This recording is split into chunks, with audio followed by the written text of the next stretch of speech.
Hi, everybody. This is Lori H. Schwartz from StoryTech, sometimes known as your Tech Cat. And we are here today to talk about the truth about going live again with events and what hybrid really means. And I have with me right now two experts in this field, and that is my colleague Jeanette Patty, who's our strategist at StoryTech, who has been interviewing people and talking to exhibitors and participating in the trade show world for blah, blah years. And yeah, I started when I was 4, right? Right. And the fabulous Kevin Griffin, who is our partner at F. Hey, Lori. And Kevin has been working in the event space also a very long time, mostly live for the last chunk of years, putting on these big, gigantic shows for a number of big brands. But really in the last year and a half, pivoted to virtual. And I've done a number of virtual events with Kevin. And now we're working on a hybrid model for our upcoming Infinity Festival. But we just did CES together. And there's a lot of events coming up for Kevin. So I want to have a real conversation because people get so overwhelmed when we say hybrid. So let's start with you, Kevin. What do we mean by hybrid? Well, first of all, Lori, thanks for having me. And hybrid is a unique thing. I think a lot of times when people hear the term hybrid, they think somehow we're not going to get back to seeing each other again. And the first fear that I really like to put at rest for everybody is we're going to see each other. We are made to be with people. And in-person events are coming back. They will come back strong and be better than ever. I think the pool of talent out there will continue to improve on those. But we learned some things in the last 16 months. And so what we mean by hybrid when I talk about it and when we talk about it to customers is that it's the bringing together of the in-person experience with the online experience. So it's a huge globe, right? And if we have an event that's a one-to-one personal event, we may only get 3,000 or 4,000 people, and we want to keep it at that size. But what happens to the other 7,000 or 8,000 people that might want to attend our event? How do we attract them? How do we serve them? And how do we make them part of the conversation? Yeah, and I think, too, when people hear the word hybrid, right, they think that it means 50-50. And it doesn't necessarily mean that. It means a combination. And so it may be 80% live and 20% online or the other way around. It doesn't necessarily mean you split it right down the middle. And I also think it's really important to think about how in this time, it's not so much about substitution as it is about evolution, right? So for a while, we were just substituting virtual because we had no choice. But over the 16 months that we've been doing this, we've gotten a lot better at it. And so now we're seeing really new level events that are sexier and more fun. Well, and you guys have both had conversations. Jeanette, you and I recently attended World of Concrete. Yes, that's a real show. Yes, it is. And Kevin, I know you've had conversations with exhibitors and sponsors who are trying to figure out what do they do. And so I'm wondering if you both can share, your perspectives of, should they invest in virtual? What do they do if they're not a digital company per se? And is there value in them coming back live again? And, what are your thoughts around that? So let's start with you, Kevin. What have you been hearing from folks? And, what does virtual, live, and hybrid offer for sponsors and exhibitors? Yeah, I think to the first question or the last question first, they want to come back. I mean, I think we hear that in all of our conversations. They're ready, they're waiting. They just need to, in some ways, be given permission to come back. And I think that's kind of where we stand.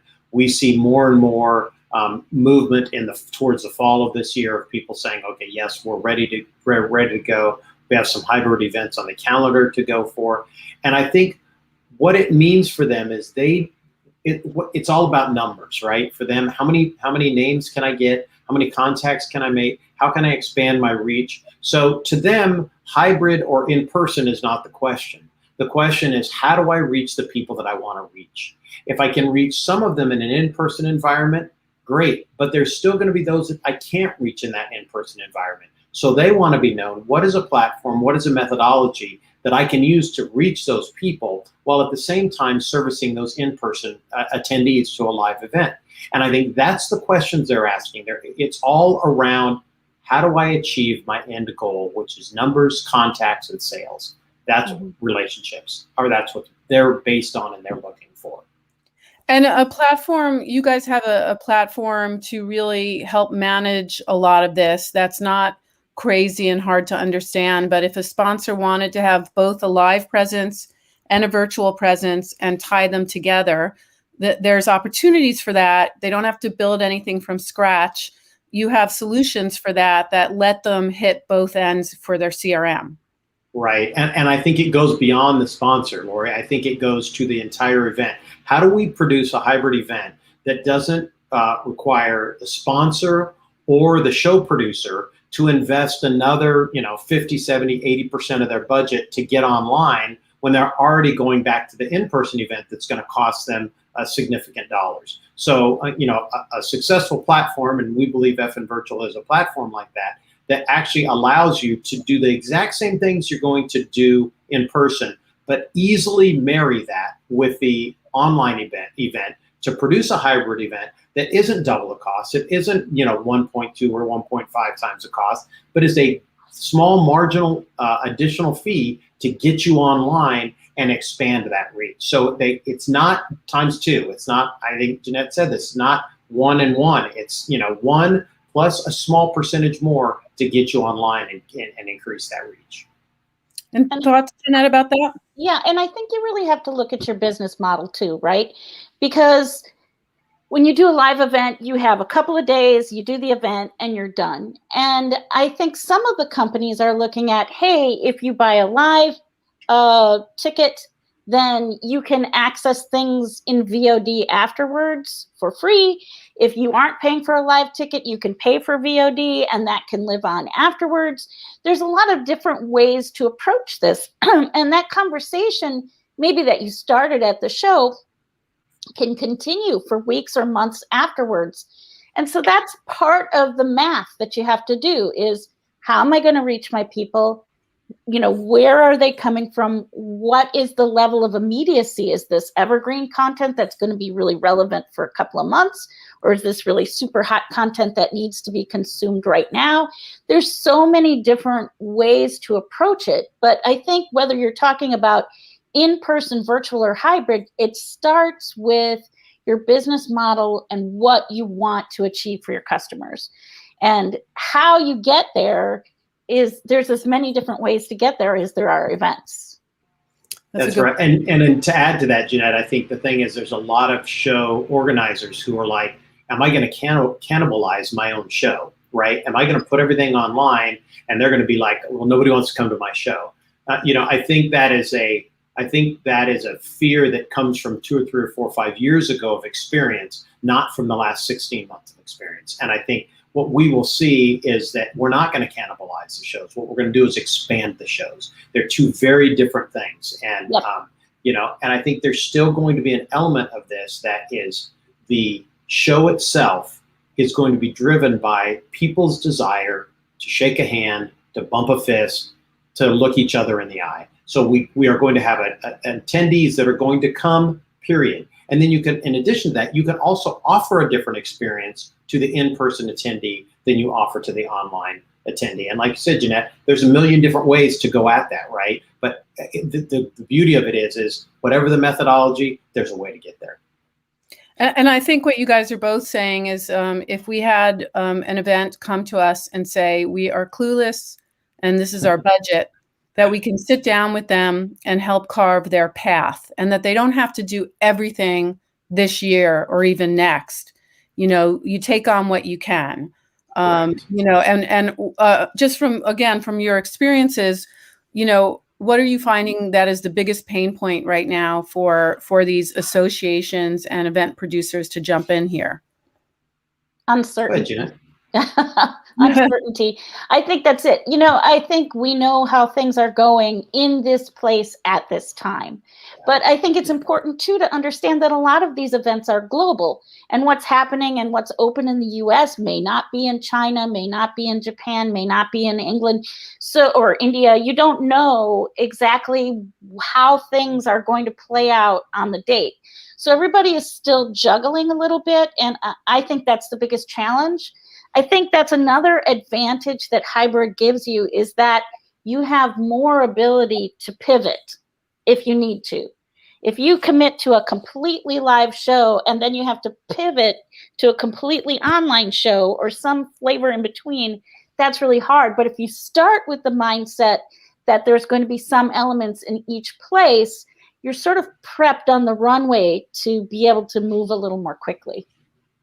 Yeah, that's a great point. I said earlier they need permission, right? But even though we grant them that permission in preparing the event, there's a lot of uncertainty about whether they're going to pick up on it or not, whether they're going to come back. So our show organizers, that hit it on the head. That is their biggest uncertainty right now, is how do I do this? And once again, this goes back to the platform that you utilize, because the platform that is utilized for a hybrid event shouldn't be an add-on or a plug-in that, I'm going to do this and I'm going to go off over here and I'm going to do this. They should be built upon each other.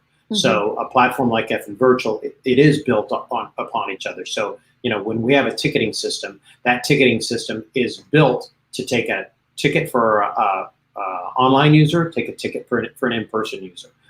For their access, they can have access to some rooms, not to other rooms.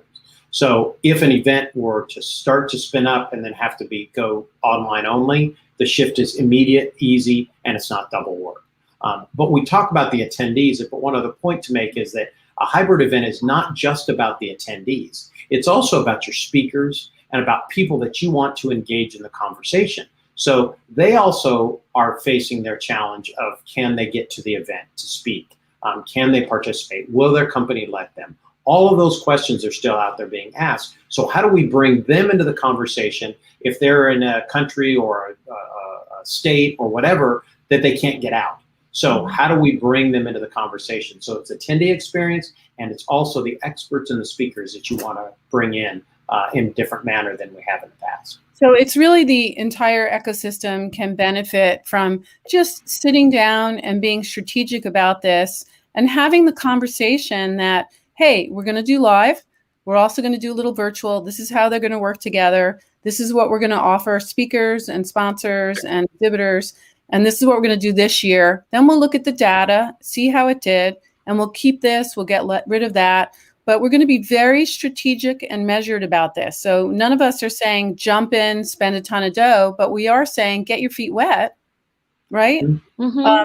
People haven't heard from you in a long time, right? That's what I'm hearing over and over again, is that when we talk to a lot of the exhibitors on the show floor at World of Concrete, they were so happy to be in front of their customers again, because they had products to share, and they were very grateful for the virtual opportunity to expand their audience, but they were so happy to get a chance to talk about the innovations that have happened with their products this year and what they've grown and done. And so we're all hungry to tell our story. All we're saying is you don't have to be afraid of this disruptive time. There are ways to jump in, be measured, and really, get some learnings out of this, right?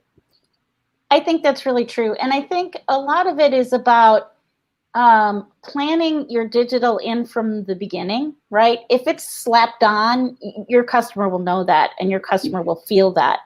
And so I think it's a really good idea to have a quality product on the digital side that you would be proud to charge money for, right? Don't just assume that you're going to give it away for free, because I think that a lot of times that assumption shortchanges both the experience and the opportunity that you have with your customer. But, maybe plan something a little smaller and do it exceptionally well. That's usually a better plan in my experience. And also, don't assume that your exhibitors know how to handle the digital side.